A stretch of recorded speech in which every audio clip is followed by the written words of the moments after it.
Hello, friends and foes, brothers and sisters, mummies and daddies, uncle and aunties, female and male, and whatever else there is. Welcome to HD. Of course, you're watching us in high definition, but this is not what it is. This is Hero's Diary. So that's the show where we celebrate the journey of the hero's success. People start sometimes from less privileged background, especially people of our race, people of our background. We're talking black people specifically. Sometimes it's not easy. You come from a really difficult background, but then we've got guys who have triumphed that. We've got guys who've gone through no matter what life throws at them, the obstacles, the difficulties, the hardships. They've gone through all that, and yet they persevere. They become somebody that the world celebrates. This is what Hero's Diary is about, to bring on these people or people like that, to bring them onto this show and then to tell us about their journey, about their struggles, about their hardships, about things that they actually did go through, because we all could learn from it. Some guy somewhere, some young guy, girl could learn from it and know and begin to have reference points and think success and see black people and think success and see people of their skin color, people like them. That's Hero's Diary. Welcome to the show. That's where the big boys live, by the way, if you don't know where the island is. Hey, that doesn't mean that every joke. Monjaro! Monjaro! Typically, you see me and my co-host, or there's always someone, and then we chat together and then bring on a guest.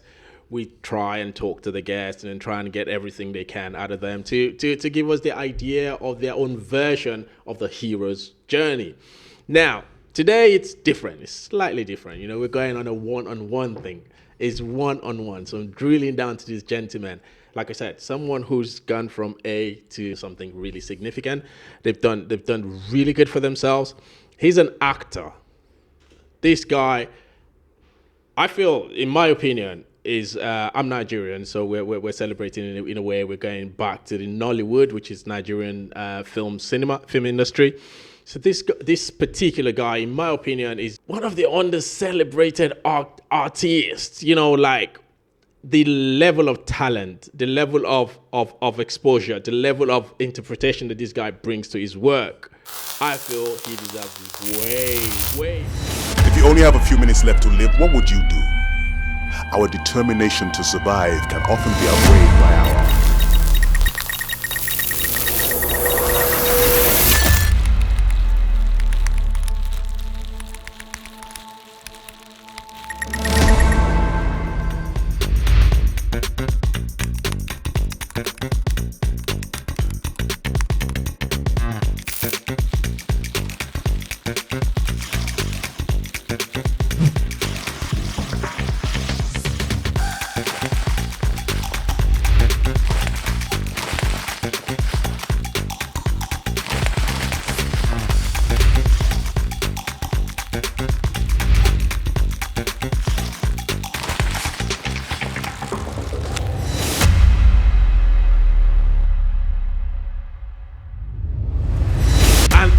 Monjaro! The Monjaro in the building. Bad guy. You just said it all. I mean, when you say under, I mean, come on. People don't appreciate me enough. I mean, I need some more money. I need some more accolades. You know, what can accolades. I say? What can I say? We'll take it as we come along. It's been a long journey. But hey, we started together, Kenny. We started together. Long time, bro. I know, it's a long time. Long time. Success doesn't happen overnight. It happens over a period of time. People want it now. That's a huge thing. That's a huge thing. If it comes now, what happens? Well, it never lasts. You implode, exactly. It never lasts. For me, you've touched on something that's really, really strong. And you said, I am not celebrated enough. No, you said that. No. I'm not actually. You actually. Well, I feel that way as well. Good. I feel that way. So let's start with that. Why aren't you celebrated as much as you should be? Well, I think it's all about, what you want. When you look at success, what is success? Success is you achieving something. Now, you could achieve a level of satisfaction with how you live. You could achieve financial success or financial independence. Now, like I said, it depends on your definition of success. For me, I like to do my own thing. And my own thing makes me happy. I'm comfortable in my own zone. If I do get people who actually want to collaborate with me, I am happy to collaborate with them. But I'm not one to go and look for, suck up to somebody. See, what I do is artistic, is art. Now, I have to be creative with everything I do in a way that I understand. I mean, a different perspective. I mean, the way you look at something is different from the way the other person looks at it. So sometimes the case when you see not celebrated enough, I'm comfortable, I'm happy. Yes, I would like to, be more celebrated or be more out there or in certain places, but if I'm not, it's like Tyler Perry. Tyler Perry said, "You go on out there and you create your own table. I will create my own right here," and that's what I want to do. I think everybody has that opportunity. Where there are no roads, create the roads, and that's what I'm doing. Let's track back now. Tracking back, innit? You are a YouTube.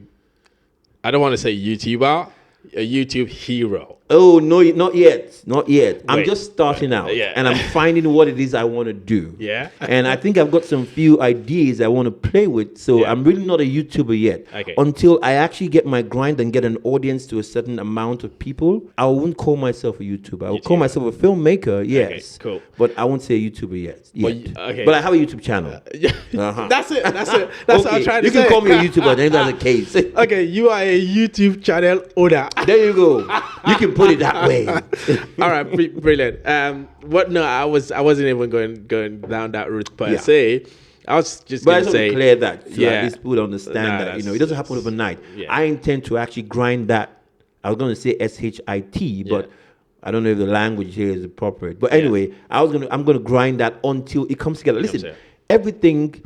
It's all about you keep it up. You keep at it. Yeah. If you keep going, there's no way you can fail. As sure as the sun will come in the morning, you will succeed.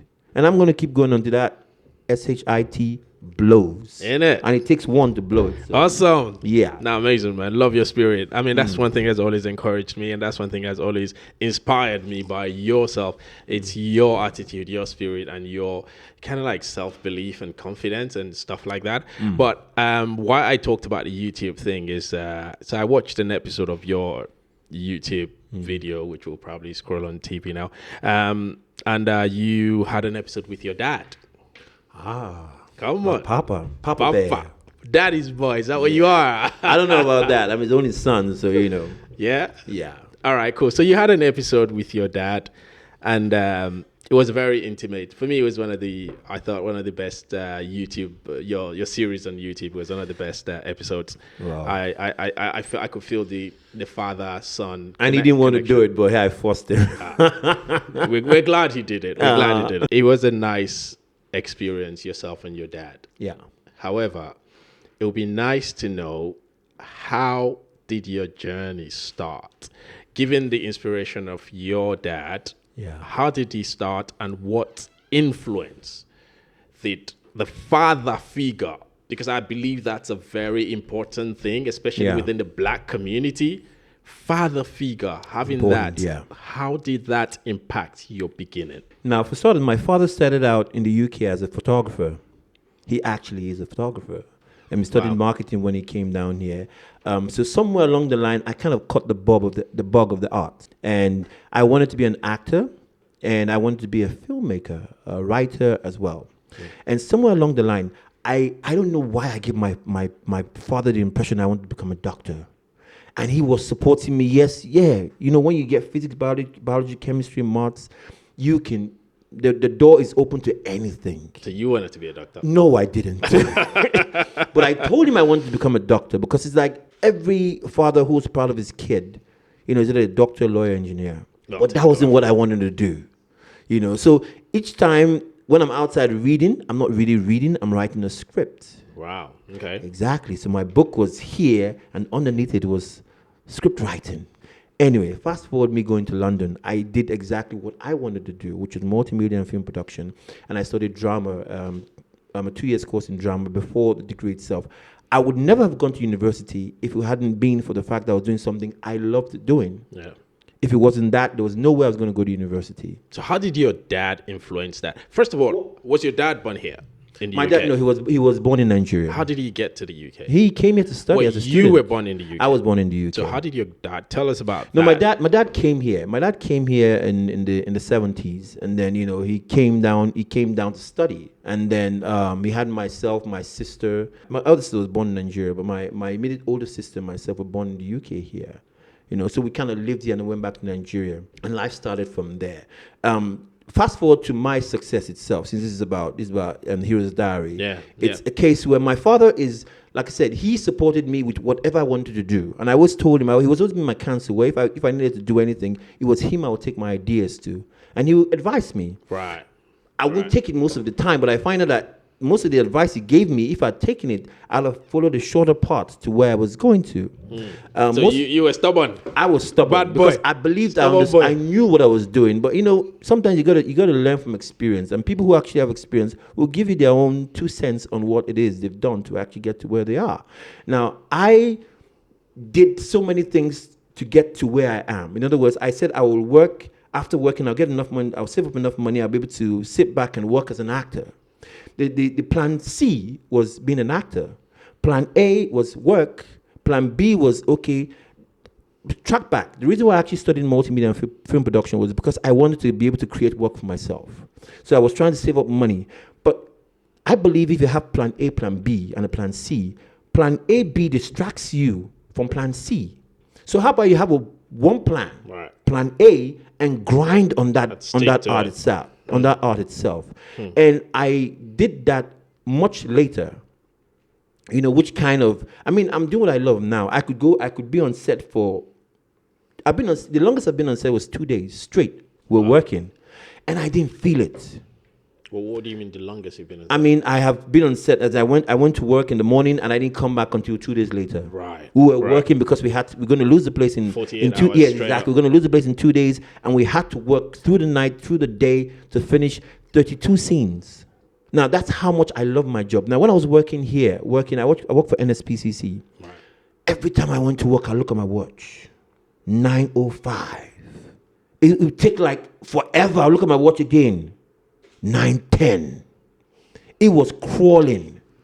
I hated my job. So you look at your watch you look at your watch at 9 o'clock, and after 5 hours you look. I'm at looking your forward watch. to break. After 5 hours you look at your watch and it's 9:10. It's 9:10. Time went so slow. Right. My point is, if you do what you love doing, you will never work a day in your life again, because it's what you love So you're doing. not working now. I don't work. Hey. I work, but I enjoy what I do, and because I enjoy what I do, I don't feel it. Yeah. And that's what you see. Everybody's got a talent. You're talented in what you do, and everybody has one thing they can do very well. Yeah. If you are to stick to that one thing and grow in that one thing, but people don't have the patience. They want it now. They want to be successful now. They can't wait for a day. Anything you have takes you breathing life into it. If you're working on this drink, it's dead. Yeah. Until you keep pushing and pushing and pushing, and one day it will go by itself, and then you don't have to work again, because then it becomes easy. People look at you moving, they forget that there was a starting point where you were pushing, and then until it started moving by itself. It's all a journey. Manju, let me cut you quickly on that point, because I think that's a really important point you've made, and it's something that I personally have kind of struggled with even in my life, and I think a lot of people sort of struggle with it. Yeah. So you've mentioned about keep going, Yeah. and keep pushing until after some time, then it picks up. Yeah. But when you keep going, when you start and you keep going to make these things happen, how do you decide between when the obstacles pile up, when the fuck-ups begin, it starts to fuck up from left, right, and center, and shit is not happening? How do you decide if these are obstacles that I have to surmount to get to where I want, or these are signs maybe from God that maybe this is not what I need to do? Okay. I'll give an analogy. At university, we started with my multimedia and film production. We started with about 120 people in my class. Year 2 was 60. That's half the class. Year 3, we were 20. That's 20 out of 120. 100 people fell off. I think about 18 of us graduated. Now, here's the thing. Each time each year, when they give us an assignment or give us something to do, I kept on hitting roadblocks. I had to get over those hurdles. Every time it got to a point where I realized that I will always meet roadblocks. I will always have to jump over those. Now, I can either give up and then go back to only God knows what I'll be going back to, or I could keep going until I get to the other end. Right. Now, it's all about what you love. If you love what you do, trust me, yes, there'll be downtime. There'll be down times when you feel that this is not working, let me give it up. But because you love what you do, you'll keep going. Yes, you will feel that there might be nothing at the end of the road, but every day you do something, you get better at it. So you keep going. Like I said, as sure as the sun will rise, you will come out on the other end, at the end of the tunnel. Wow. It's guaranteed. That's God's promise, that if you keep doing what you love doing and you keep getting better at it, you will succeed. But there are people who will say they've been doing it since forever, man. That means like they put in everything, the drop, the sweat, the hustle, Bro, there are people who are genuinely hustling. Okay. And shit is not hitting the fan. I believe their motivation has got to be, they say, don't chase the money, chase the goal, chase the dream. If you chase the money, it's the wrongest thing to, because, listen, the money will come. But don't you have to feed while chasing the dream? Well, there are ways you can feed while you're chasing your dream. You cannot be rich working for somebody else. I'm sorry. That's one thing that is almost well, you can work for Bill Gates as a CEO, but you will never be as rich as Bill Gates CEO himself. Bill Gates, you're a rich man. You're a rich man, but at the end of the day, one day if they decide they want to fire you, then what happens? You have a certain lifestyle you're living, and then what happens to you? The bottom line is that you have to take a risk on yourself. I guess what you're saying is you got to take ownership. You got to take ownership and keep going. Yeah, yes, I understand you got to feed, but trust me, you will feed. If you really want to do it, you can do what you love doing on a part-time basis. But if you lose focus of growing in it, then you're not going to grow. So it's your fault. I always want to do something every year that, okay, I'm in my comfort zone where I'm doing what I love, but I need to grow. You can't stay this. You say you're either growing or you're dying. You can't be in one place for too long. You're either dropping or you're climbing. So what are you doing to climb every time? Are you waiting for somebody to overtake you? Because in this business we're in, it's constant that new people will always come. And when they come, where does that leave you? Are you replacing those who you're coming to meet? Or are you just in one place hoping to get better or hoping to push out the people who are coming? Yeah. And you gotta carry people along. Because if you don't carry people along, then at some stage, you wouldn't have a team. Yeah. You wouldn't have people who are your allies. So I understand what you're saying when you say, what about you keep grinding and then it's not happening? Nah, you're grinding wrong. If you're going to left and you're not grinding anything, go right. You'll find something there. So but you got to grind in what you love doing and where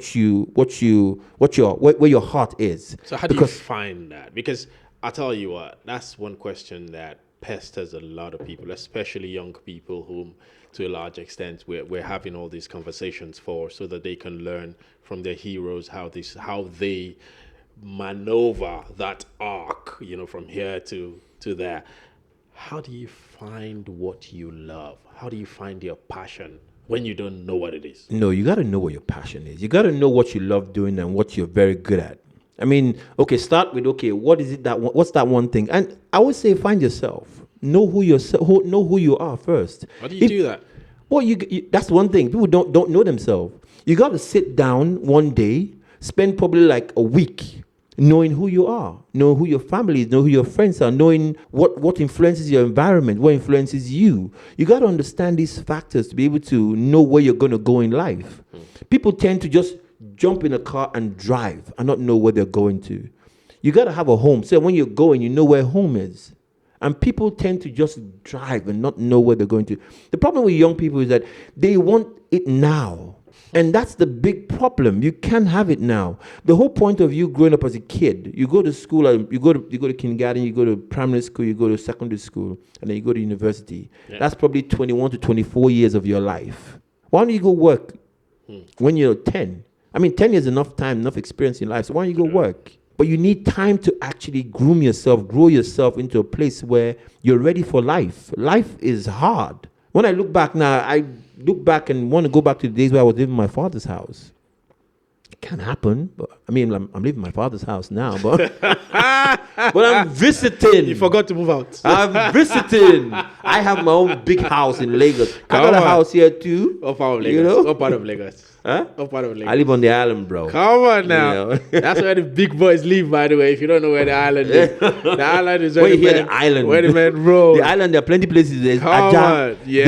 There is Lakwe. There's Bejuleki. There's VI.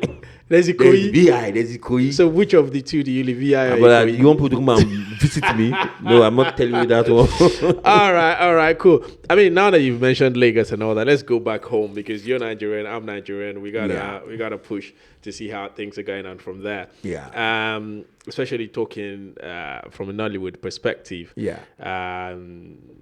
You know, there's a lot of younger people who definitely want to get into filming, and Nollywood is hitting it right now, doing so many films, celebrated all over the world, and big streamers like Netflix, Amazon, and all that kind of stuff. Where do you see yourself in the spectrum of Nollywood success? From the starters who want to get into Nollywood and the guys who are right at the top. Where lie you? For me, I've gone to a place where I don't need to go for auditions. I don't need to prove myself. The body of work I have actually speaks for itself. Right. So I am in the category of people where I can go either way, it's fine. I can do my own thing and be fine, which I want to do my own thing. So for me, I am comfortable. And I think for the youngsters, which I will say will be much more what people might be looking for, is you want to start, understand the craft first. Right. Don't say, I am talented or I've got a gift. See, talent will get you started, but the skills will get you going. Right. In other words, you can be talented, but when they say, come and play. Talent, skills, what's the difference? Okay, the difference is, okay, I could be talented, I could be spontaneous, we could work together, I could banter with you on the scale of what I understand. I am me. Right. I can play a relationship game with you and be very good at it. But where the skills come in is if you're a criminal, if you're a killer. Now, you've never been a killer before. Hopefully so you not. have to understand the skills of how to get into the mindset of a killer. Right. Now, that's where skills come in. You understand that and you maintain that. You become, you have that creative arc where you get here and you know where you're going to. You get a beginning, a middle, and a resolution in your character. Use a more positive, more positive analogy. No, I'm just like killership. No, I'm just saying. I'm just saying. At the end of the day, people say they're talented, and when you're talented, there's only so much you can do with your talent. Yeah. But when you're skilled, then you can take certain nuances in your performances to become so good. Certain small things here and there you do. On stage is loud. You have to be out there. Yeah. But in film, it's the little things you do, the twitch in your face, the twinkle in your eye that actually tells a story. And you have to know that. You have to steal things from the great ones like Tinsel, Monjaro himself,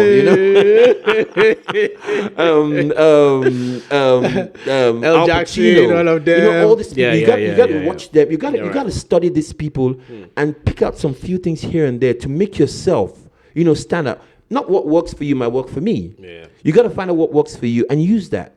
Now that's where skills actually make you become a great actor. You don't want to be a good actor, just be an okay actor. You want to be a great actor where they say, nobody can do that better than you. Yeah.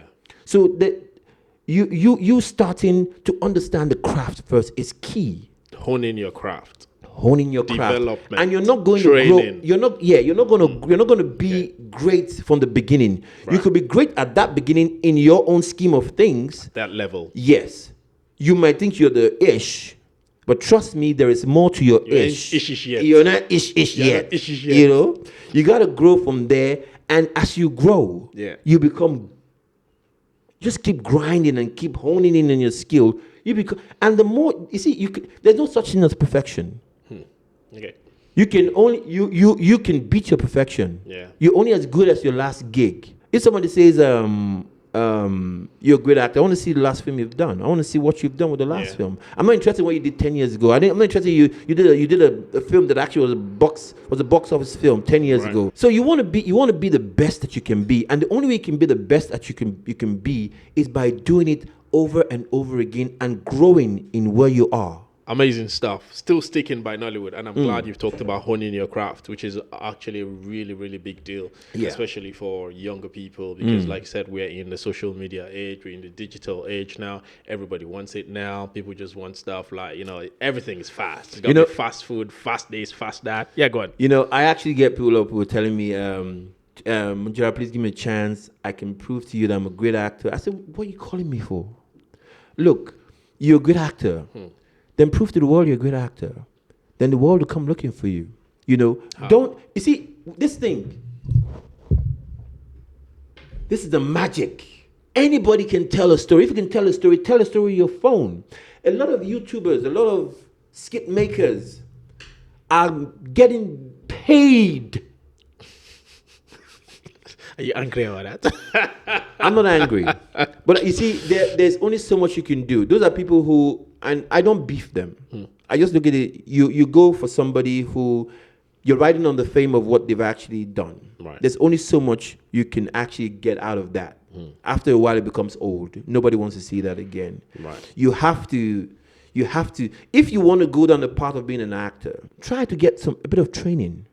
How to actually be different characters. Right. You're being in a skit or you being in a certain genre will not allow you to grow, because that's all and the worst thing they can do to you is typecast you. Right. Where they say, okay, the funny guy, let's call this guy. And then if you're not the funny guy, they don't want to use you. You got to understand characterization and how to be different characters, so that they don't get tired of you. You just keep growing. And then even if you come back and play the same character again, at least you're going to play differently. Don't play one character the same way. You can't be playing the same character over and over again. It is tiring sometimes. I mean, Monjaro, you've honed in on something which is like development and training and building, honing your craft and all this really good stuff, which are absolutely crucial to success.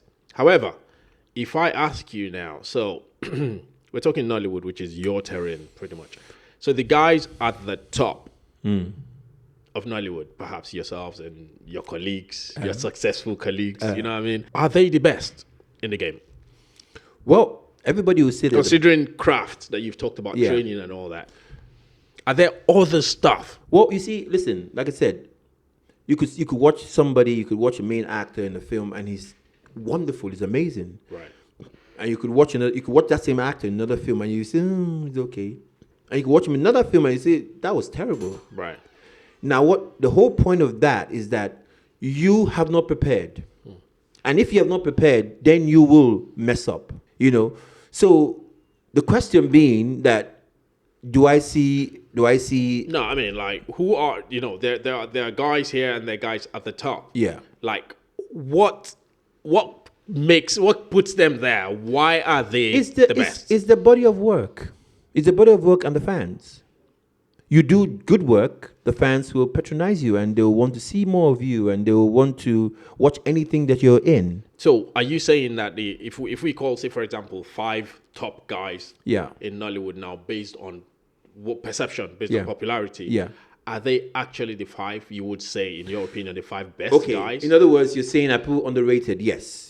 You always have those who are very good, but at the end of the day, they don't get the opportunity to actually shine like these other people. So why there's some people who are commercially, everybody want to watch them. You see, it's show business. It's not just about the show. It's a business behind it. Oh, good. I'm glad you're touching on that. Yeah, and if you don't package yourself well, then you will not get the opportunities these other guys have. To actually showcase themselves. Amazing that you're mentioning that, because I was trying to, exactly my point is to try to see that, are there other factors other than honing and development and training? Oh, there are lots of especially factors. in your field, which is acting and creative arts and more specifically Nollywood. That's why I'm asking that. Are there guys at the top who you would say that perhaps there's some other guys who are not as successful as they are, but way more talented than they are. So what are the other factors apart from training, development? And all you that? always have that. But like I said, it's a business as well. You have to be able to package yourself. You have to be able to have other things you're doing as well. Right. I have a production company which I'm trying to start, but because of so much work, Yeah. I haven't had a chance to actually do it. Right. But you have to have something that actually just see. If we're to depend on the money we make as actors, we don't make enough. We just get by. We're okay. Right.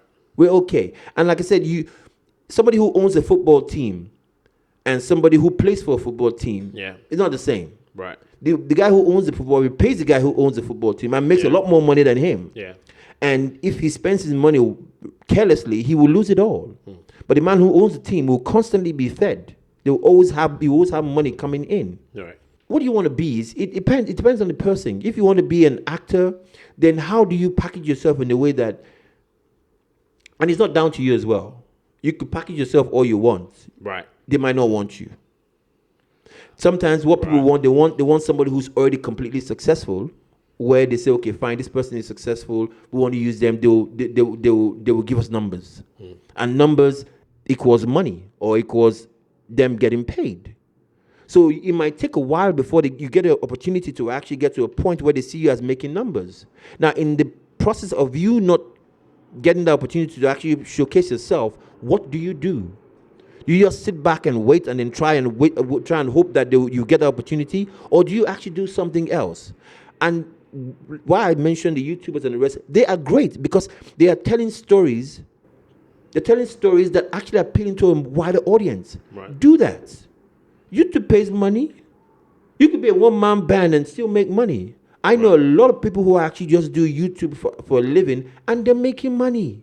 All right, cool. Let's move away from Nollywood now and move a bit to issues that are affecting, I would say a huge number of people all over the world, especially black people. I started asking you about questions about your dad because I wanted to kind of explore that sort of relationship. And I'm going to go back to that, not specifically in your case, but in the general, coming back to the black community thing. And I still want to touch on that because I think that's really, really important. The father figure. Yeah. Considering what you've learned from your dad, considering your relationship with your dad, considering how impactful that has been on your journey in life, how important would you say it is important to us as blacks and within the black community? I think the father figure is important. It's hugely important because especially with the male child, you have to have a role model, and the first role model is your father. And if not your father, it has to be somebody who you can actually look at and you have access to. Maybe the mother. There's only so much your mother can teach you. Okay. The father is the father.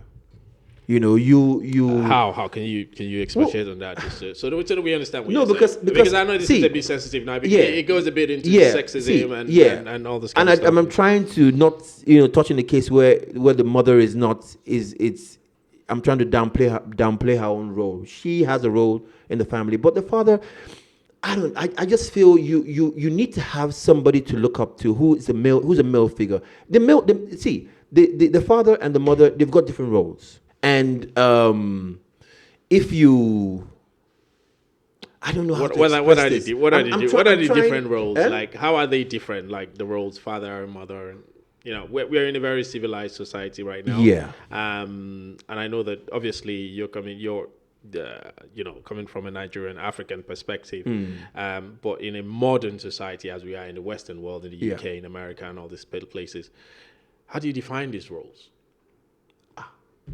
That's a topic for another day. Well, it is. I don't know how to put it, but a father is a father, and I don't think you can substitute that by having a mother play the father role. It's not possible, and I don't know how I can express it in a way that it actually comes across where it's very clear. You can try. Okay, you got me there, but like I said.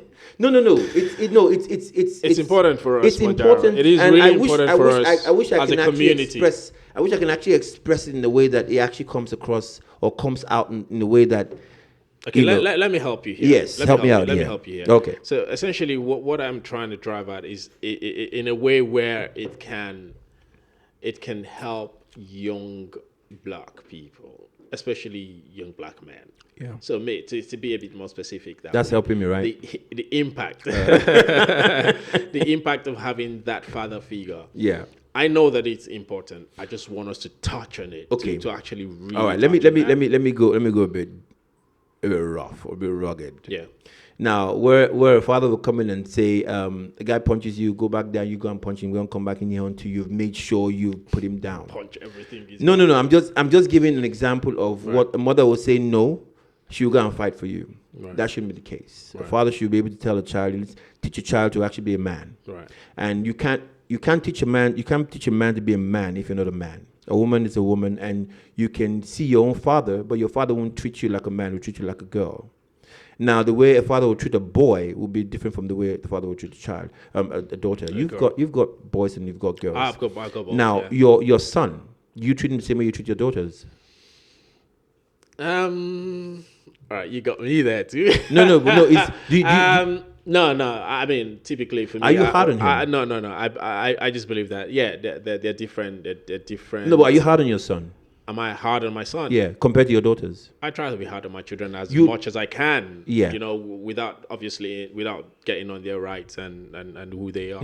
They have rights. But when I was a kid, I didn't have rights. Well, in this day and age, it is now. How it is. You can't talk and No, what I'm trying to get out here is that. Yeah. You see, like I said, I can't explain it in a way that it will because I could talk on different things and probably hit the nail when I get into talking about it. Yeah. But I'm trying to get it out of you in the sense that you help me see where I'm coming from, because you're a father of 3, right? Yeah. Okay, let's say your son comes home with a scratch on his face or a broken arm. Yeah. What will you do?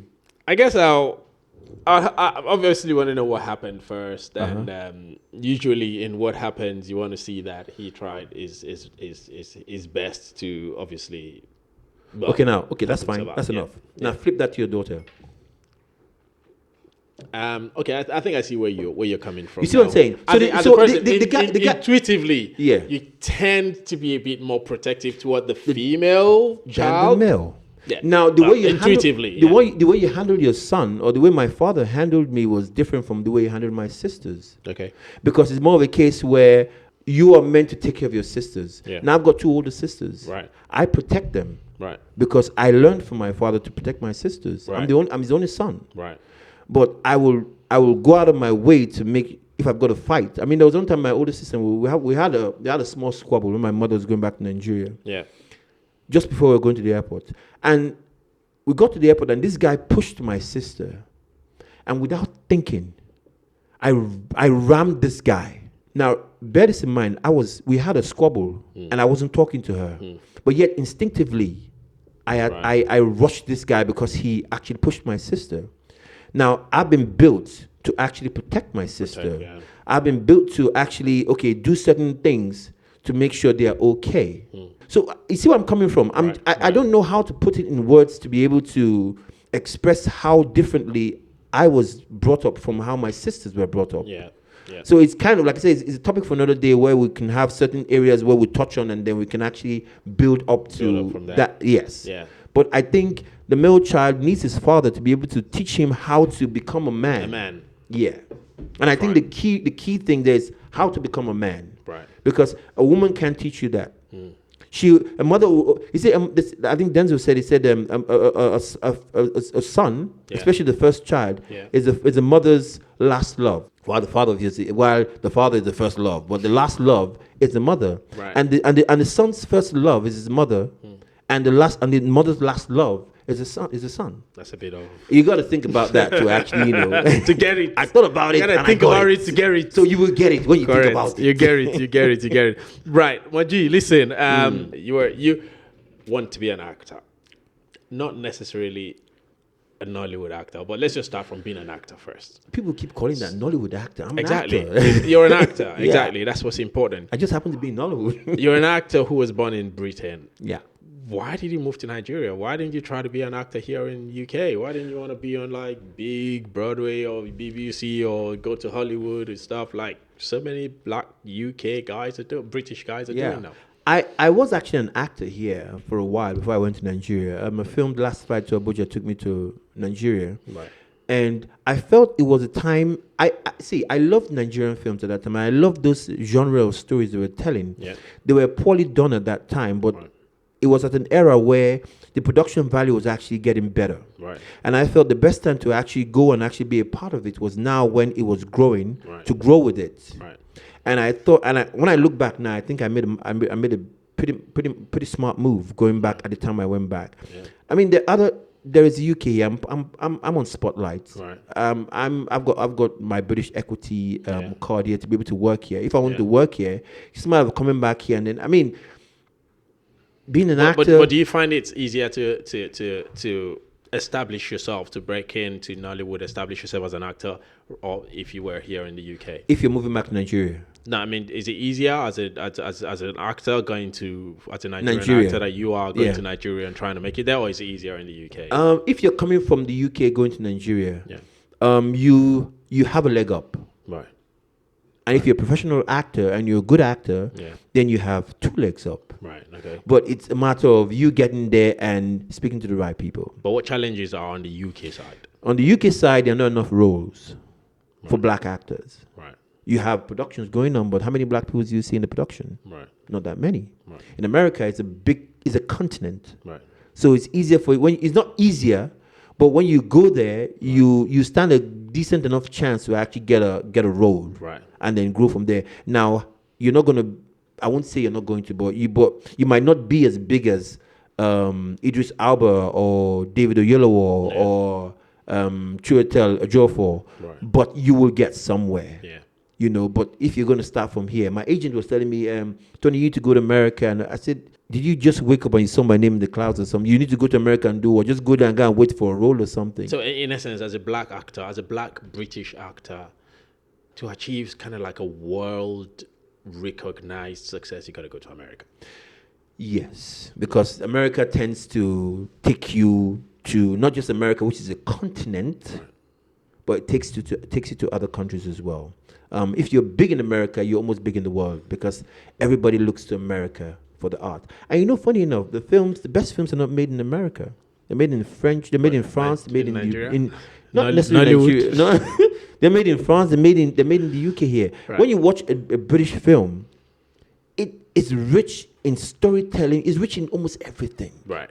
American films are really not that rich. Right. Yes, you have the explosions. They're best at making films that wow you. But when it comes to storytelling, most of the storytellers are actually French and the British filmmakers. So to just requote it, as a black British actor, especially of African origin, in order to make it, you either have to go to Hollywood or go to Nollywood. I don't know about going to Nollywood. I don't want to knock my own, but I'm saying if you want to make it, when you say make it, I mean. But you are making it in Nollywood, aren't you?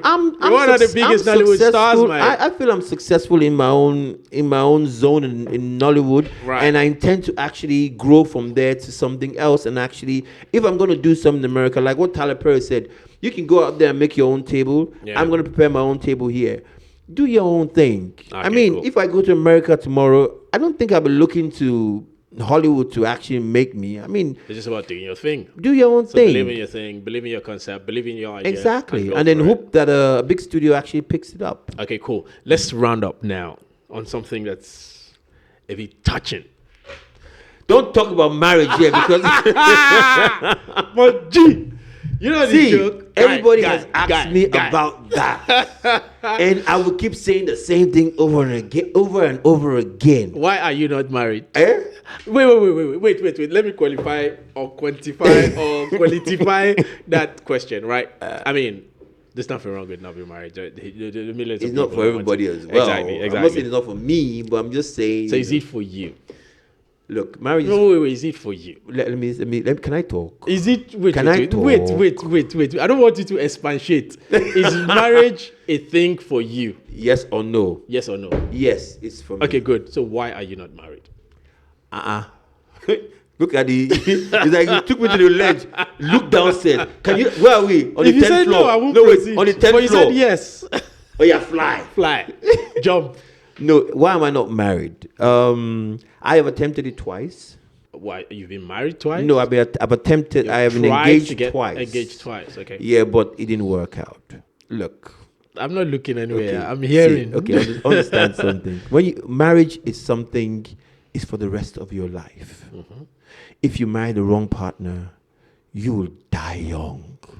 And the two people I think I actually would have married, I think I would have been dead by now if I'd married them. Okay. So here's the thing. Right. I think you've got to find that person that actually completes you and understand what you want from the person. So you want to take a lifetime to find that person? Wait. Understand what you want from the person. Right. When you understand that, you know you've got to compromise because nobody's perfect. And I think I need to understand who I am with all the time.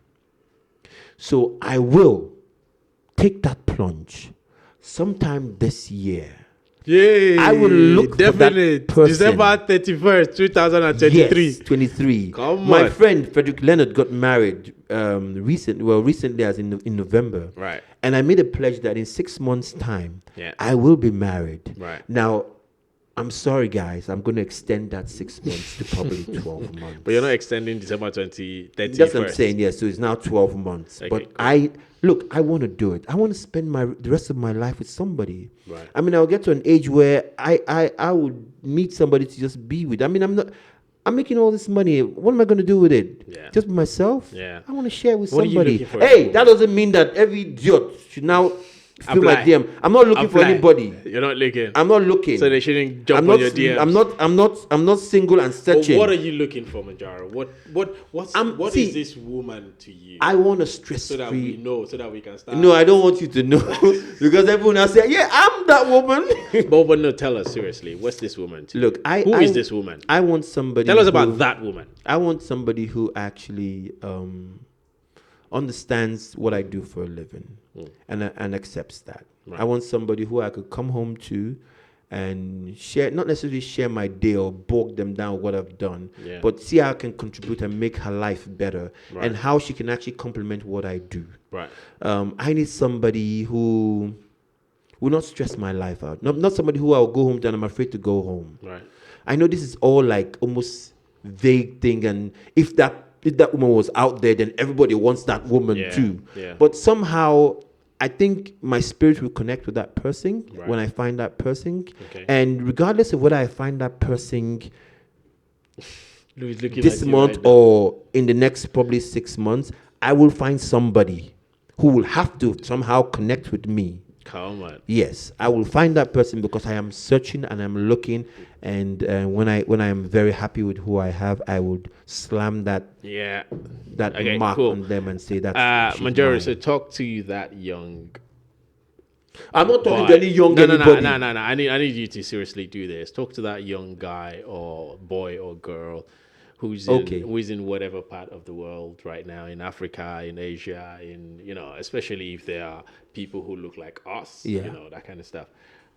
Talk to them about just in a nutshell, what it takes for them to achieve that dream, that thing they've had in their mind, that they want to make Okay. happen. Talk to All right, listen. Dreams do come true for starters. Now you've got to go and take what belongs to you, and what belongs to you is your talent. You bringing it to the world. Nobody's going to give it to you. You're going to have to take it. Now it takes time. It takes patience. It takes consistency. It takes persistence. It takes discipline to actually get there. It doesn't take a day as well. You got to keep grinding until you get that thing you want. It doesn't take a day. Now you can do it. You just got to stay focused and keep going. And by the grace of God, you will get there. Yeah, Manji. My God. My guy, go on, let's cheers to that, man. Cheers to that. That's it. To success. To success, To the heroes. marriage, and life. Marriage. That's what's important to my guy. With to success and to more black heroes. Come on, man. Heroes Diary signing Heroes out. Diary. See you in another episode. Okay. Thank you very much for watching. It's Keni Ogunlola. And of course, we got Anthony Monjaro, superstar. Super. What's with this Keni Ogunlola? It's Keni Ogunlola. Kilo share Ogunlola. Ogunlola. You know how it is. Monji. Monji, Monji. my brother. Come on.